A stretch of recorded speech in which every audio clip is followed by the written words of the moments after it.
यहाँ पर जितने भी हमारे गेस्ट हैं, जितनी भी ऑडियंस है, ये सब लोग इस बात से इन एग्रीमेंट हैं कि जो 90s का दौर था वो मेलोडी का दौर था, इसमें कोई शक नहीं है। लेकिन ये दौर वो भी था जब कई आरोप लगे म्यूजिक चुराने के। और बतौर गीतकार आपको नहीं लगता कि आपने इतनी मेहनत से कोई गाना लिखा है और जब उसकी कोई धुन कंपोज की जा रही है, उसको एक बार सुन लेते हैं कहीं और से, तो मतलब वो किसी और ने चुरा ली हो, ऐसा लगता नहीं था? तो देखिए, एक बात आपसे कहूँ, एक बड़ी मशहूर लाइन है कि जिसने ना किया हो पाप वो पहला पत्थर मारे। मैं बड़ा ईमानदारी से जवाब देना चाहता हूँ कि देखिए सर, कहीं ना कहीं से इंस्पायर होना, कहीं ना कहीं से आप एक भी नाम मुझे आप बता दो केवल जो कहीं से बिना इंस्पायर हुए लिखा हो, या जिसने, अच्छा जो पकड़ा गया वो चोर, जो बच गया वो सयाना। बात केवल इतनी सी है, वरना ये फहरिस्त बड़ी लंबी हो जाएगी और आप गिन भी नहीं पाएंगे कि कौन कहाँ से इंस्पायर होके क्या क्या लिखा है किसने और क्या क्या बनाया गया है।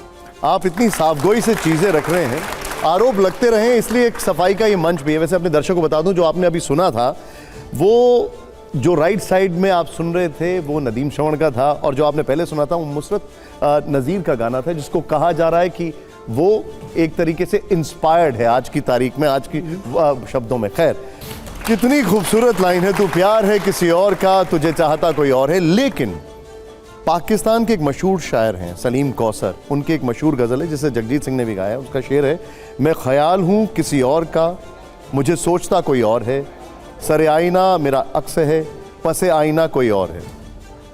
तो क्या बोलूँ आप बताइए।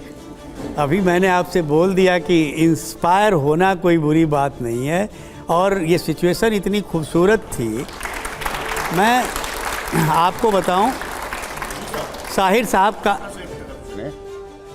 तो हम लोग आज ये तय कर लें कि बॉलीवुड में गीत और संगीत की चोरी को इंस्पिरेशन कहते हैं।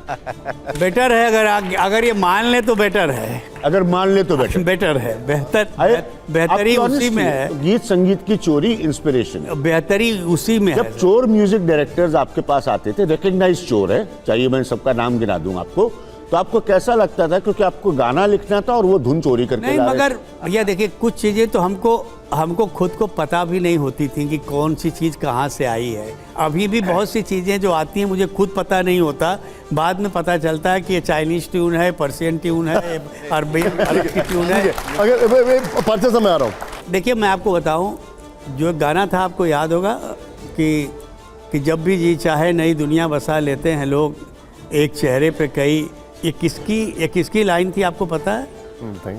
कतील सिपाही साहब की लाइन थी ओरिजिनल, मगर साहिर साहब ने उनसे पूछ के ये जुमला इस्तेमाल किया था। तो ये कहानी आज से नहीं है, ये कहानी बहुत पुरानी है। और देखिए वही है ना कि अब जो चीज़, जो फहरिस्त, जो अभी तो आपने 3-4 गाने दिखाए, मैंने बोला ये फहरिस्त निकालने लगेंगे तो कोई किरदार वहाँ से बच के नहीं जा पाएगा। आप किसी का भी नाम ले लेंगे, हर आदमी उस दायरे में कहीं ना कहीं फंसेगा। एक आखिरी आपसे और चीज़ यहाँ पर अपने आप ही के गाने के जिक्र करता हूँ। गाना है तुमसे मिलना बातें करना अच्छा लगता है, फिल्म थी तेरे नाम, लेकिन इसकी कोई कहानी समझिए। देखिए, जब मैंने मजनू साहब का एक गाना सुना था कि क्या हुआ तेरा वादा, वो कसम वो इरादा, भूलेगा दिल जिस दिन, तो मुझे लगा कि यार कुछ गाने ऐसे भी होने चाहिए जो ज़रूरी नहीं है कि उसकी ज़मीन किसी गज़ल की हो या नज़म की हो। कई बार डायलॉग जो है ना, हम 24/7 सर कुछ तलाशते रहते हैं, कुछ ढूंढते रहते हैं कि कहीं से तो कुछ ऐसा मिले कि लिखने की एक ज़मीन मिले जिससे हम इंस्पायर हों, कुछ अलग लिखा जाए।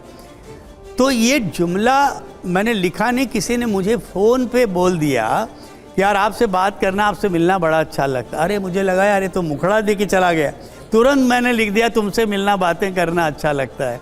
ऐसे जैसे कई बार हमारे पहला गाना जो मैंने लिखा जो बहुत मशहूर हुआ, ऐसे ही लाइन को लेके वो गाना मेरे हाथ से जाने वाला था, मैंने लिख दिया मुझे नींद ना आए, मुझे चैन ना आए, कोई जाए ज़रा ढूंढ के लाए, न जाने कहाँ दिल खो गया।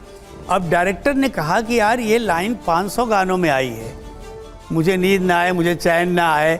अब अगर एक एक लाइन पे ये घेरा जाएगा, सही बात। नहीं मैं भैया आपसे पूछ तुमसे रहा हूं, मिलना घेर नहीं, आपको घेरेंगे नहीं। नहीं, मतलब तो कई बार ऐसा होता है कि वो जुमला किसी और गाने के साथ इतना सटीक बैठता है। अभी आँखियों से गोली मारे, अब पिक्चर में मैंने जब लिखा कि आँखियों से गोली मारे तो वो लिख दिया। अब पिक्चर का टाइटल ही उन्होंने रख दिया आँखियों से गोली मारे।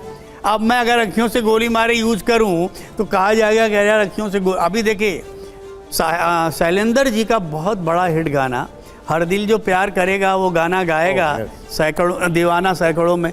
मुझे पिक्चर मिल गई जिसका नाम था हर दिल जो प्यार करेगा। अब मैं बोलूं कि नहीं शैलेंद्र जी ने लिखा था हर दिल जो प्यार करेगा, तो मैं कैसे लिखूं? अब उसको जस्टिफाइड करने के लिए मैंने उस लाइन को पहले जिया, उसके बाद लिखा कि उसे हंसना भी होगा, उसे रोना भी होगा, सुबह शाम तन्हाई में आहें भरेगा, हर दिल जो प्यार करेगा। क्या बात। फिर एक गाना और सुन लो आप दूसरा। ब्यूटीफुल। एक बख्शी साहब का बड़ा मशहूर गाना दर्द दिल दर्द जिगर दिल में जगाया आपने, पहले तो मैं शायर था आशिक बनाया आपने। अब इन्होंने पिक्चर का नाम ही रख दिया आशिक बनाया आपने। और उन्हीं का ग्रैंडसन, उनकी बेटी का बेटा डायरेक्टर। मैंने बोला यार तुझे और कोई टाइटल नहीं सूझाता?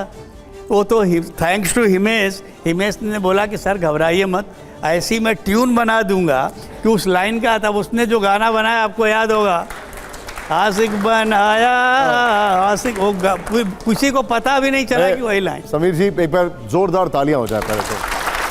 वो बड़ा उस दौर का सबसे बड़ा हिट था। और अब मैं जरा एडिटर्स में आऊंगा।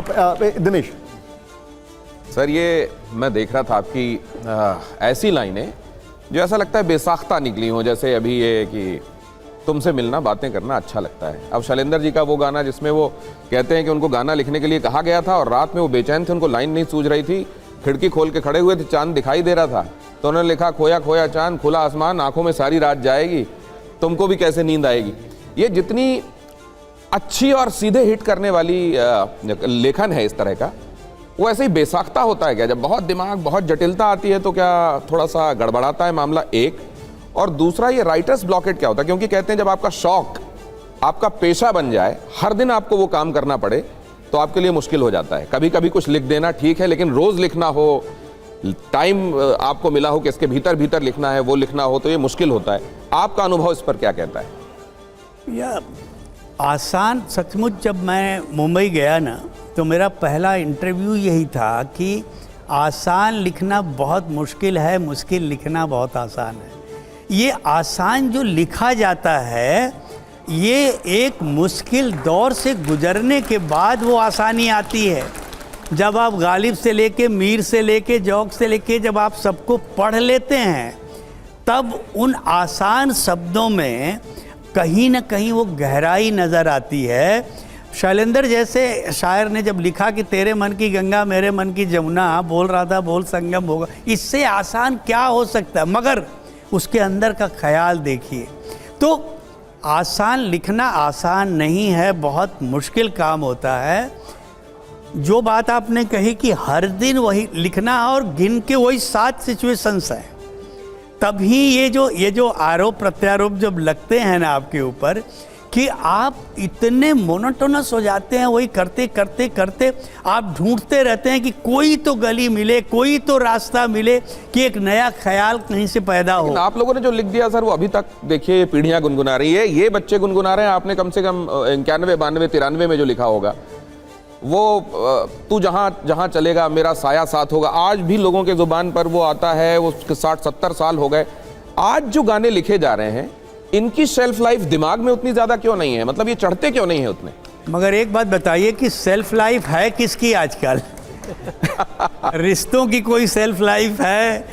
संस्कारों की कोई सेल्फ लाइफ है? अभी तो ये माहौल हो। देखिए भैया, शायरी और गाने आते कहाँ से हैं? हमारे आपके बीच से आते हैं। जैसे आपने कहा कि उस ज़माने के शायर ने जो रोमांस पे लिखा तो छू के मेरे मन को लिखा, या अलग अलग तरह के ख्याल आए। मगर हम जो दौर जिए, तो हम अपना जीवन दर्शन, जिस तरह का रोमांस मैंने किया, जिस तरह का दौर मैंने जिया, मैं वो ले। अब आजकल के बच्चों को अब इनकी दुनिया बिल्कुल हमसे अलग हो चुकी है। अब न वो रोमांस रहा, न वो दौर रहा, न वो गहराई रही, न वो संस्कार रहा, तो उसका इम्पैक्ट गानों में आना ही आना।